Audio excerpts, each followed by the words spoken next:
There's renewed hope this morning in the fight to end Alzheimer's after the FDA granted an accelerated approval for a new treatment for people in the mild stages of the disease. Natalie Sutton is the executive director of the Alzheimer's Association Greater Indiana chapter and is here with us this morning.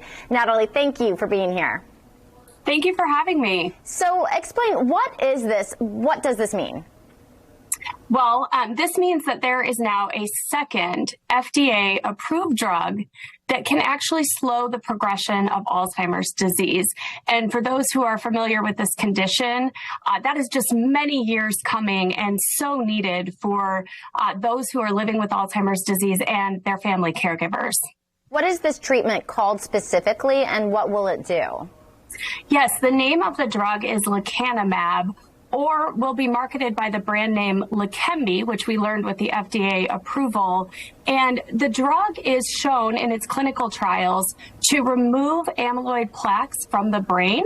Those are one of the hallmarks of Alzheimer's disease, and also to slow the progression of the disease, meaning that someone who takes this drug in the early or mild stages of dementia or cognitive impairment would actually be able to live at that stage longer and thereby enjoy more time with their families and loved ones. So the FDA granted approval for this. What does that mean now for people moving forward? Can they go get this soon? And how available will it be?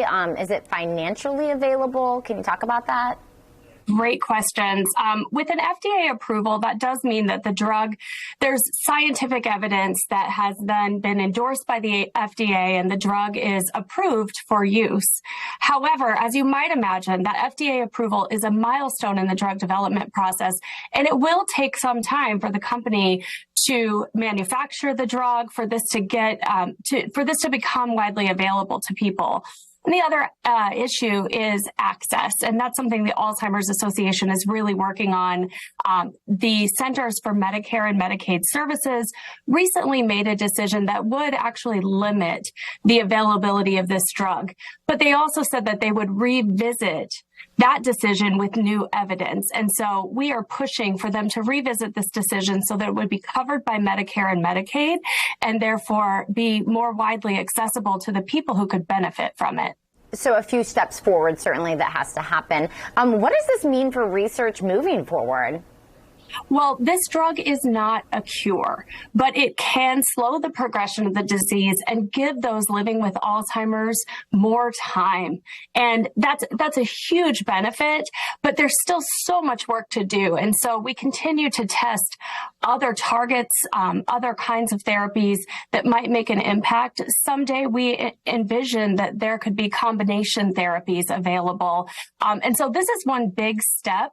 And we know that this, while it's the second FDA-approved drug, should be one of many more to come. And there are even some in the late stages of the pipeline right now. So this milestone just keeps us on this journey. We're really excited about what's to come in research in the coming years as well. Exciting for sure. Natalie, we really appreciate you spending some time with us, educating us this morning. Thanks again. Thank you.